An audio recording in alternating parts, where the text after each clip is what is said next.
Assalamu alaikum and welcome back. In today's video, we're going to see the basics of a stock market.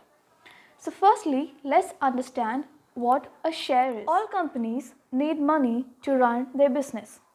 So the cash they have in hand or the profits they make alone is not enough to meet the requirements. So what they do is they divide this capital into smaller units called shares and sell it to the general public. You and I can buy these shares as a part of our investment, expecting a return from it. Let me make this clear to you. Say company A wants to acquire a capital of rupees 1 crore. It may not be always possible for the owner of the business or the partners alone to make up this full amount of 1 crore. So they're deciding to split this capital into smaller affordable units. Say they are splitting this 1 crore rupees into shares of 100 rupees each, so that 1 lakh people, when they come forward to invest this 100 rupees, they still can make up this 1 crore, and rupees 100 is quite affordable for you and I to invest in.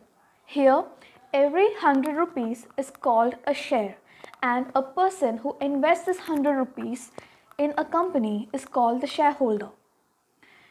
So we don't say it as investing 100 rupees in the company or investing a share in a company, we call it as buying of shares. So when you invest 100 rupees in the shares of a company, it is called as buying of the shares of the company. Now when you buy a share of a company, you become the shareholder, which means you become the owner of the company. You know, any person who invests in a company is the owner of the company. He expects a return of profits from it.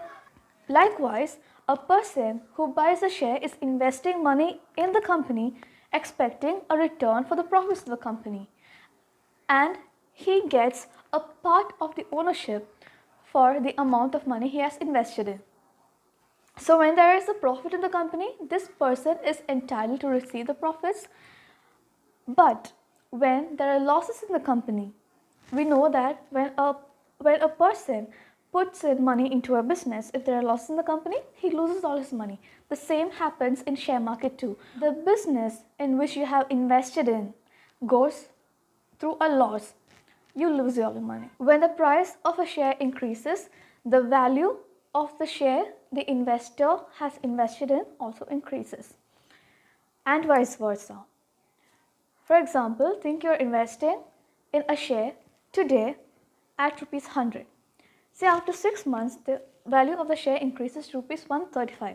So when you are selling your share at that point of time, rupees 35, that is the difference between 100 and 135, that rupees 35 is the return you are earning from this investment. Likewise, if the value of the same share decreases, say after 6 months, the value of the share is rupees 91, you lose rupees 9.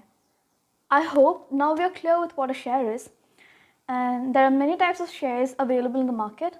You can invest in any number of shares you need, maybe 10, 100, 500 or 1000, or any number of shares depending upon the amount of money you are planning to invest in. Now let's try to understand the difference between a stock and a share. Usually both the terms are used often interchangeably, but the difference is that the capital of a company divided into smaller units is called shares, but when you speak about the shares of different companies together, we call it a stock, and hence the term stock market. Our next topic of discussion is the stock exchange. Now before that, we have two kinds of people investing in shares. One is the investors and the other are the traders. Now investors are people who invest in stock expecting returns after a long period of time. They expect long-term profits. Investors buy stock and hold it for a long period of time until the value of the stock increases and sell it at the time of an emergency or when they meet their long-term target. Whereas traders are people who invest in stock and sell it for profits within a very short period of time.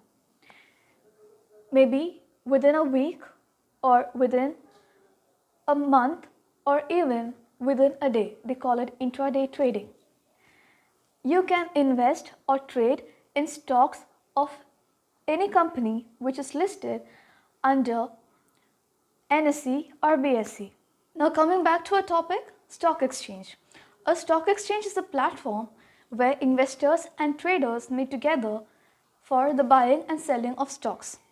Now there are two primary stock exchanges in India, the Bombay Stock Exchange and the National Stock Exchange.